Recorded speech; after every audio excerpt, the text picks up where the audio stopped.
This is Optimal Finance Daily, episode 243. Get Rich with Moving to a Better Place, Part 2, by Mr. Money Mustache of MrMoneyMustache.com. And I am Dan, your host here on Optimal Finance Daily, where we take some of the best personal finance blogs on the planet, and we turn them into little podcasts that you can listen to on the go. Save yourself a lot of time, and it's all free. Now, today is a continuation episode. This is actually a two-part post that I started yesterday. So if you have not heard Tuesday's episode yet, I would start there. That's episode 242. And before we get into it, I'm mentioning Scott Alan Turner this week because he is helping us out here to keep this podcast going. A big thanks to Scott, who is from the Scott Alan Turner Show. To quote one of his listeners, as someone who listens to financial podcasts on a daily basis, Scott's is in the top 3 that I subscribe to.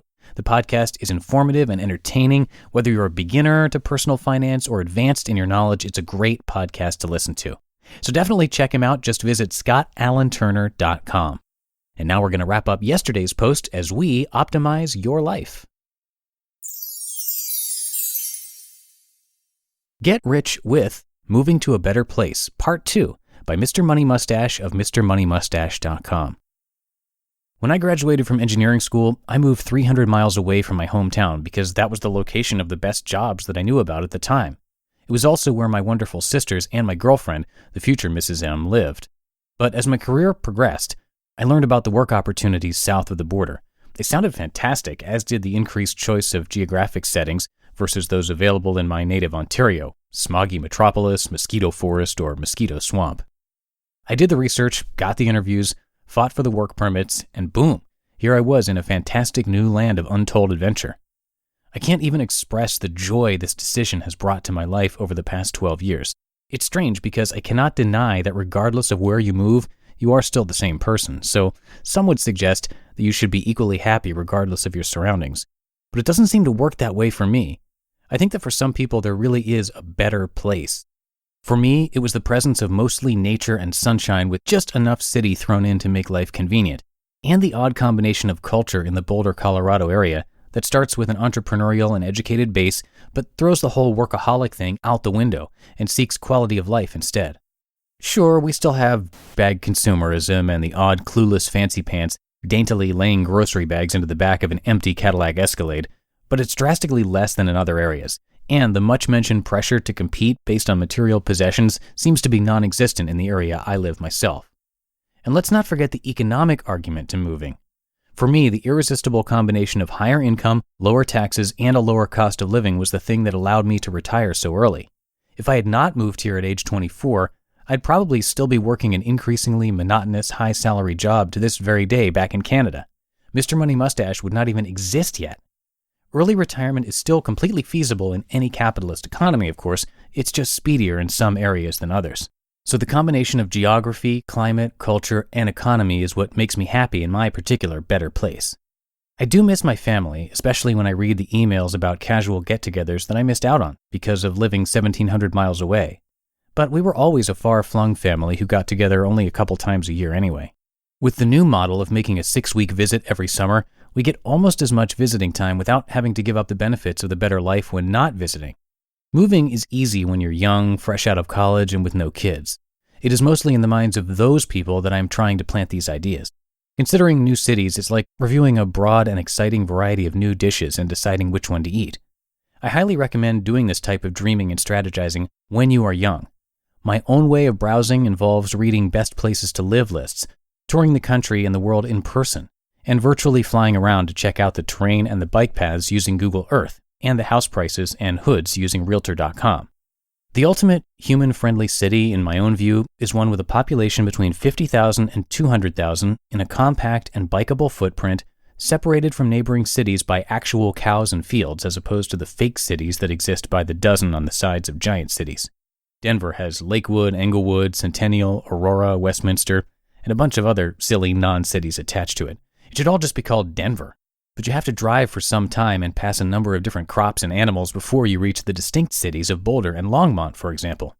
This distinct city status ensures that you'll have everything you need right in your own town, and yet you'll be able to hit the streets and very quickly end up in the country, soaking up open vistas and black starry skies, even without resorting to car transportation.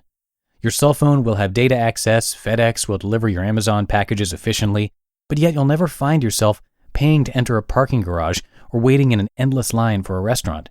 There is space for everyone in these person-friendly cities. For slightly older and more settled folks like the MMM family, moving is temporarily off the menu.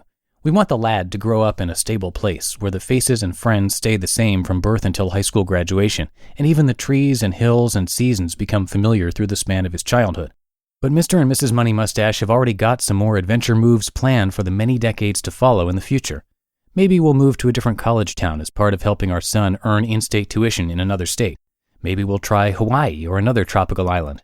I've always had a soft spot in my heart for San Diego, but I also am fascinated by some expatriate destinations in Mexico, like Lake Chapala near Guadalajara, or maybe Victoria on Vancouver Island back in the homeland.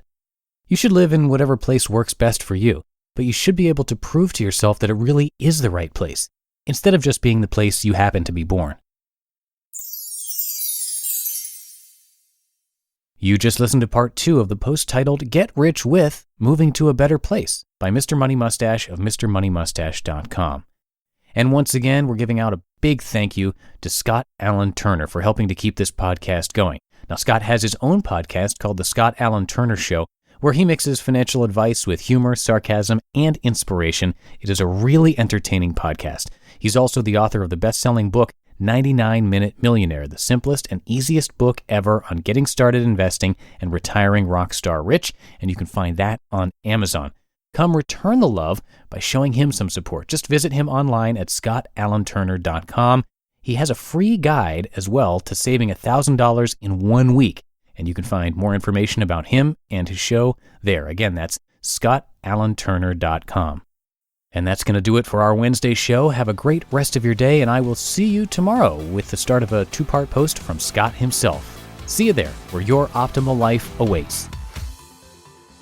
Hello, Life Optimizer. This is Justin Malik, creator and producer of this podcast, but also Optimal Living Daily, the show where I read to you from even more blogs covering finance, productivity, minimalism, personal development, and more, from incredible bloggers like Derek Sivers, Zen Habits, Mark and Angel, The Minimalists, and all the ones you hear on this show too.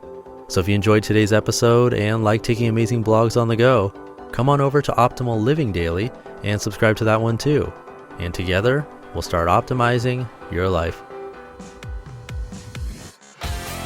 You've been listening to Optimal Finance Daily. Be sure to hit the subscribe button to stay up to date on each new episode, and head to oldpodcast.com, that's OLDpodcast.com, for a free gift as well as more actionable tips and resources to help you maximize your potential.